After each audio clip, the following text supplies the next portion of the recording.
राम रस बरसे, राम रस बरसे. Personality, they'll be taken care of anywhere in the world. So, having got this kind of clarity that one needs to keep aside karma. So, self-knowledge is not doing any mental karma also. It is not just changing the mind now. You know?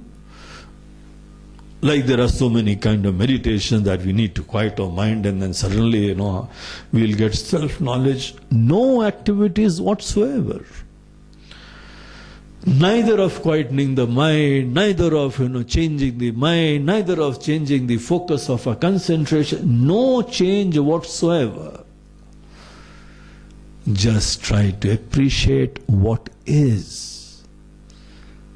And no burden of how it should be. So there's something as what is, and there's something as what should be. And a person who's entangled with that notion that what should be is said to be a person who is, in this path of samsara, seeking. This is what is seeking all about.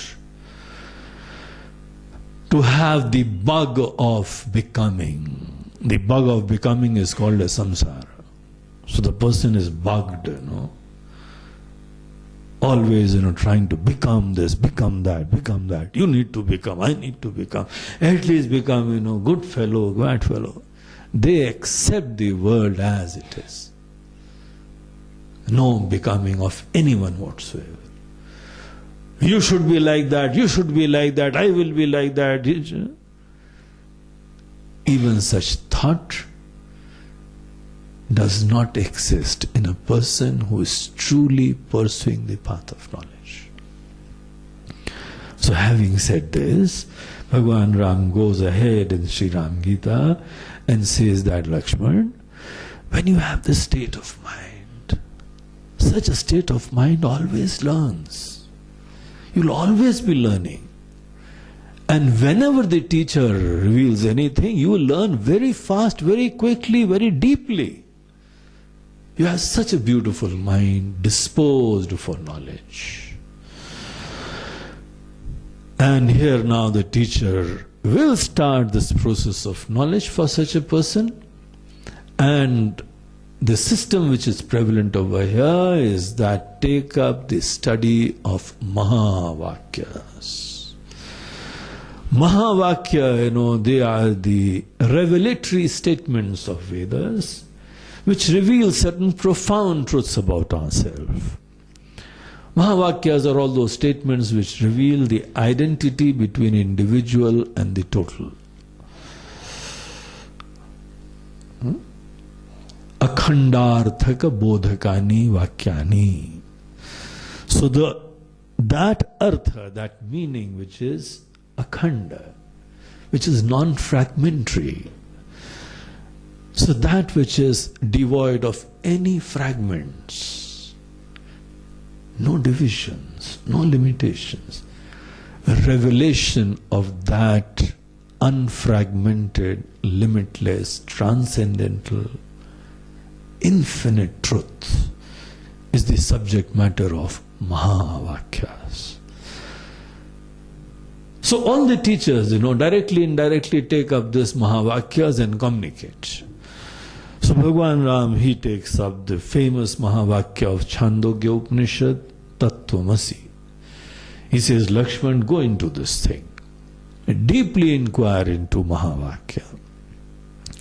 Even though the whole Vakya, the whole sentence is of 3 words. Basically a small sentence. But it is the most profound statement. A statement which will bring about liberation in your life. It's going to end your seeking completely. And he says that, Lakshman, whenever you want to go deep into any statement, any sentence, the right way is to first appreciate the words of the sentence and then the complete sentence. Padartha Jnanam. So the meaning of pada, the words, is the first stage, and thereafter we'll inquire into the whole sentence. So in this statement, Tat Tvam Asi, Tat is Ishvara, God, the Infinite One. The Creator, the Sustainer, the Destroyer, that Supreme Intelligence, that compassionate intelligence,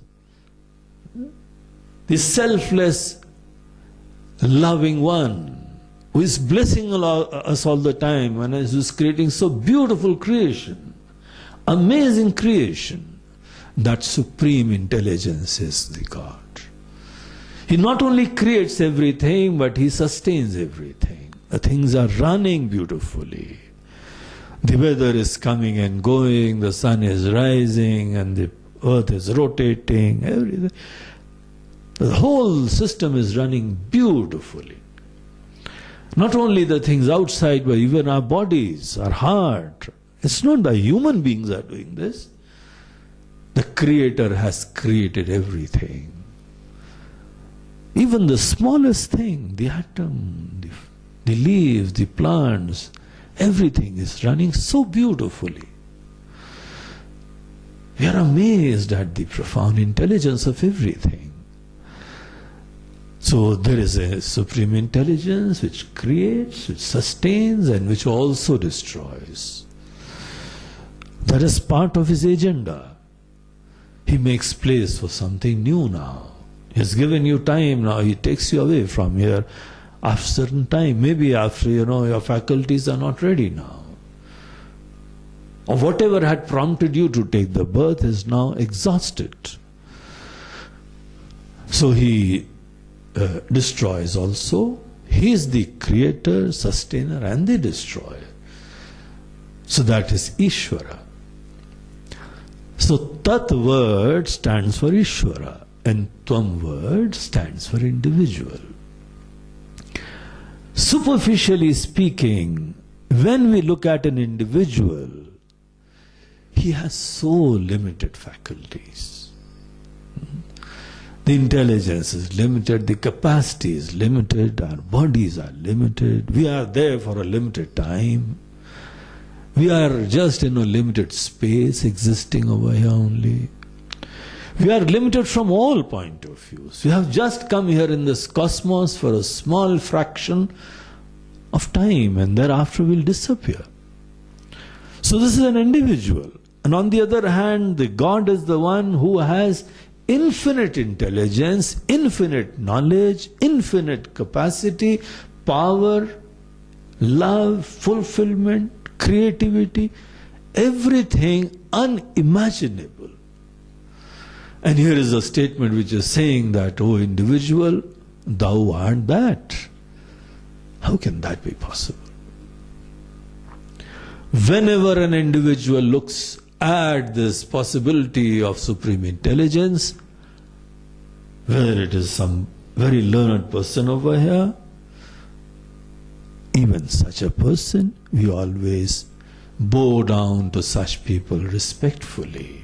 We honor them in our society. And therefore God is someone, who's worthy to be prayed, glorified. We need to sing His glories. That is apparently the right thing to do. The word God, it stands for something which is so great, so beautiful, profound. An individual is a small, petty thing, just like a wave in front of an ocean.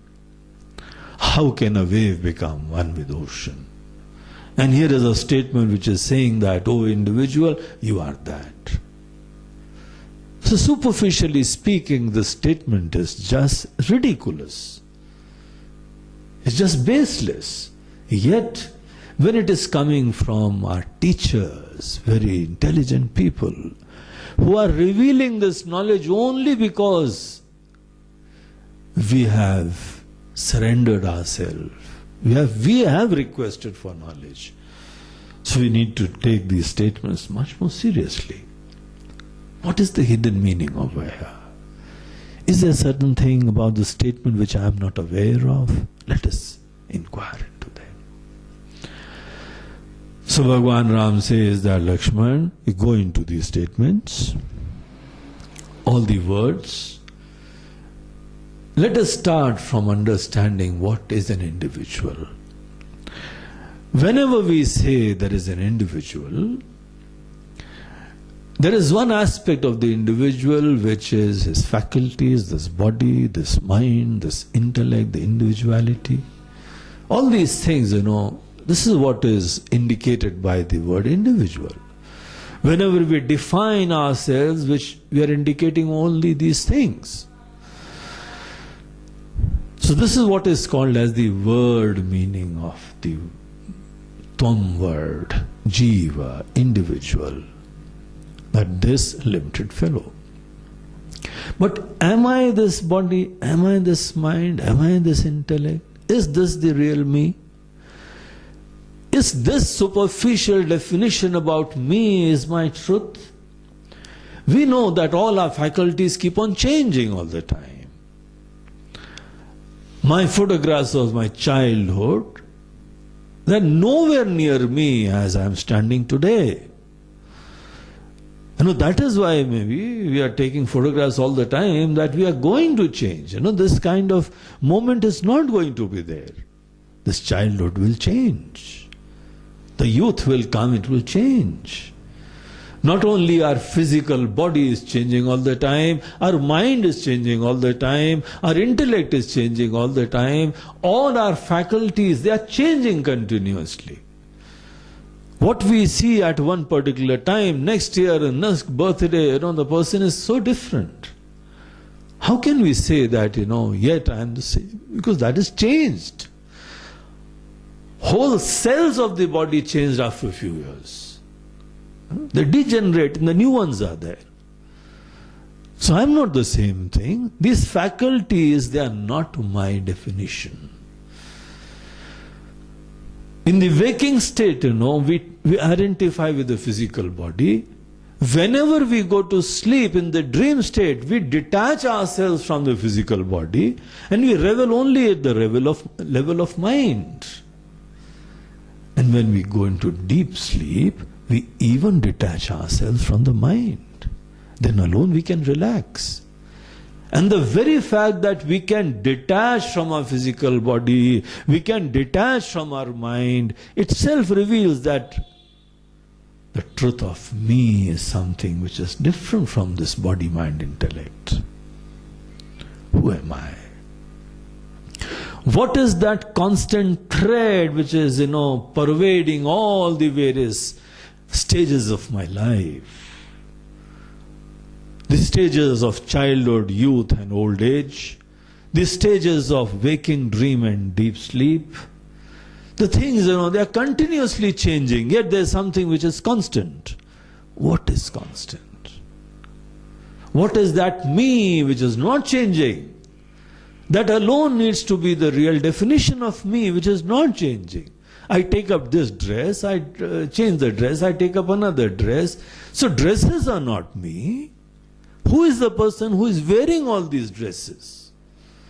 Who is the person who is taking up this, wearing this body as though? Who is wearing this mind? Who is wearing this intellect?